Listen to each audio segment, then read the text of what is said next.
ये बात है 2014 की, जब भारत के एक छोटे से शहर पुणे में एक ऐसी बैंक डकैती हुई जिसने सबको हैरान कर दिया।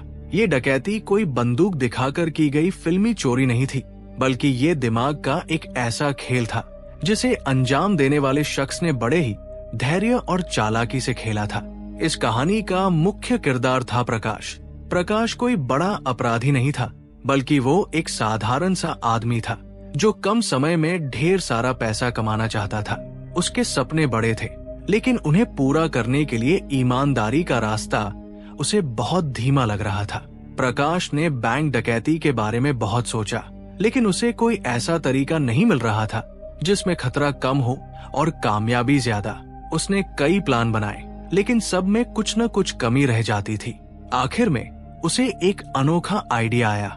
उसने सोचा कि अगर बैंक के अंदर से ही पैसा चोरी किया जाए तो किसी को शक भी नहीं होगा। प्रकाश ने सबसे पहले अपने लिए एक ऐसी जगह ढूंढी जहां कोई उसे पहचान न सके। उसने मुंबई से पुणे का रुख किया और वहां एक छोटी सी किराए की दुकान ले ली। उसने ये जगह इसलिए चुनी क्योंकि ये शहर उसके लिए नया था और कोई उसे जानता नहीं था। उसका पहला कदम था बैंक के अंदर घुसना। उसने एक साधारण सफाई कर्मचारी का वेश धारण किया और कई बैंकों में नौकरी के लिए आवेदन किया। कई कोशिशों के बाद उसे पुणे के एक मशहूर बैंक में सफाई कर्मचारी की नौकरी मिल गई। ये नौकरी पाकर प्रकाश बहुत खुश था, क्योंकि अब वो बैंक के अंदर पहुंच चुका था। उसका मकसद सिर्फ सफाई करना नहीं था, बल्कि बैंक की एक एक चीज को समझना था। सीसीटीवी कहाँ लगे हैं, बैंक की तिजोरी कहाँ है, कितने सुरक्षा कर्मी हैं और कब बैंक में सबसे कम लोग होते हैं। वो घंटों तक बैंक में काम करते हुए इन सब बातों पर नजर रखता। उसने बैंक के स्टाफ से भी दोस्ती कर ली ताकि कोई उस पर शक न करे। कुछ हफ्तों तक बैंक में काम करने के बाद प्रकाश को बैंक की हर छोटी बड़ी बात पता चल गई थी। उसे पता चला कि बैंक की तिजोरी बेसमेंट में है और वहां तक पहुंचने का एक आसान रास्ता हो सकता है। उसने अपनी दुकान के पीछे एक ऐसा रास्ता देखा जो सीधे बैंक की बेसमेंट की दीवार तक जाता था। यहीं से उसका असली खेल शुरू हुआ। प्रकाश ने रात के समय, जब सब सो जाते थे, अपनी दुकान से सुरंग खोदना शुरू किया। ये काम आसान नहीं था। उसे चुपचाप और धीरे धीरे काम करना पड़ता था ताकि कोई आवाज न हो। वो मिट्टी और पत्थरों को बड़ी चालाकी से अपनी दुकान में छिपाता और धीरे धीरे बाहर निकालता। कई हफ्तों की कड़ी मेहनत के बाद उसकी सुरंग बैंक की बेसमेंट की दीवार तक पहुंच गई। अब बारी थी दीवार तोड़ने की। उसने बड़े ही चुपचाप औजारों की मदद से दीवार में एक छोटा सा छेद किया। उसने इस छेद को एक मोटे कपड़े से ढक दिया ताकि कोई देख न सके। उसका प्लान ये था कि वो वीकेंड का इंतजार करेगा जब बैंक 2 दिनों के लिए बंद रहेगा। आखिरकार वो दिन आ गया। शनिवार की रात, जब बैंक बंद हो चुका था और कोई वहां नहीं था, प्रकाश अपनी दुकान से सुरंग के रास्ते बैंक के बेसमेंट में दाखिल हुआ। वो अपने साथ कुछ जरूरी औजार और एक बड़ा बैग लेकर गया था। उसने तिजोरी को तोड़ने के लिए गैस कटर का इस्तेमाल किया।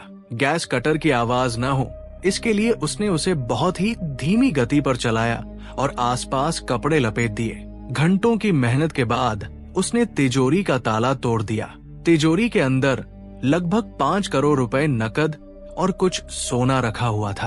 प्रकाश ने जितनी जल्दी हो सके सारा पैसा और सोना अपने बैग में भरा। उसने इस बात का भी ध्यान रखा कि कोई भी सुराग न छूटे। उसने टूटी हुई दीवार को फिर से मिट्टी और सीमेंट से भर दिया ताकि अगले दिन कोई उसे आसानी से पहचान न सके।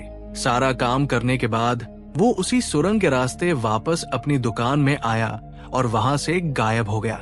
सोमवार की सुबह जब बैंक खुला तो स्टाफ ने देखा कि तिजोरी टूटी हुई है और सारा पैसा गायब है। बैंक में हड़कंप मच गया। तुरंत पुलिस को बुलाया गया। ये खबर जंगल की आग की तरह फैल गई और पुलिस पर इस चोरी को सुलझाने का भारी दबाव आ गया। पुलिस ने तुरंत जांच शुरू की, लेकिन उन्हें कोई सुराग नहीं मिला। बैंक के सीसीटीवी कैमरे काम कर रहे थे, लेकिन उनमें कोई संदिग्ध व्यक्ति आता जाता नहीं दिखा। पुलिस ने बैंक के सभी कर्मचारियों से पूछताछ की, जिसमें प्रकाश भी शामिल था, लेकिन उसने ऐसा अभिनय किया कि कोई उस पर शक नहीं कर पाया। चूंकि प्रकाश सिर्फ एक सफाई कर्मचारी था, इसलिए उस पर किसी का ध्यान नहीं गया। पुलिस ने आसपास के इलाकों की भी छानबीन की, लेकिन उन्हें कुछ नहीं मिला। चोर ने इतनी सफाई से काम किया था कि कोई सबूत नहीं बचा था। पुलिस ने ये भी देखा कि बेसमेंट की दीवार में सीमेंट लगा हुआ था, लेकिन उन्हें लगा कि ये मरम्मत का काम है।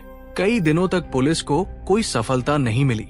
हर कोई हैरान था कि इतनी बड़ी चोरी कैसे हो गई और चोर कहां से आया और कहां गायब हो गया। लेकिन जैसा कि कहते हैं, हर अपराधी कोई न कोई गलती जरूर करता है। पुलिस ने बैंक के आसपास के गटरों की जांच शुरू की। उन्हें लगा कि शायद चोर ने कुछ सबूत गटर में फेंके हों। एक गटर में उन्हें मिट्टी के कुछ नमूने मिले जो आसपास की मिट्टी से अलग थे। ये मिट्टी कुछ खास थी और कहीं बाहर से लाई गई लग रही थी। पुलिस ने उस मिट्टी की जांच की और उन्हें पता चला कि ये मिट्टी उस दुकान से मिलती जुलती है जहां प्रकाश रहता था। पुलिस ने उस दुकान की तलाशी ली और वहां उन्हें कुछ खुदाई के औजार और अजीबोगरीब मिट्टी मिली। पुलिस को अब शक हुआ कि प्रकाश ही वह चोर है। जब पुलिस प्रकाश के पास पहुंची और उससे पूछताछ की तो पहले तो उसने मना किया, लेकिन जब पुलिस ने उसे सबूत दिखाए तो वो टूट गया और उसने अपना जुर्म कबूल कर लिया। उसने बताया कि कैसे उसने सफाई कर्मचारी बनकर बैंक की रेकी की और फिर अपनी दुकान से सुरंग खोदकर चोरी को अंजाम दिया। प्रकाश को गिरफ्तार कर लिया गया और उसके पास से चोरी की गई अधिकांश रकम और सोना बरामद कर लिया गया। उसे कोर्ट में पेश किया गया और कड़ी सजा सुनाई गई।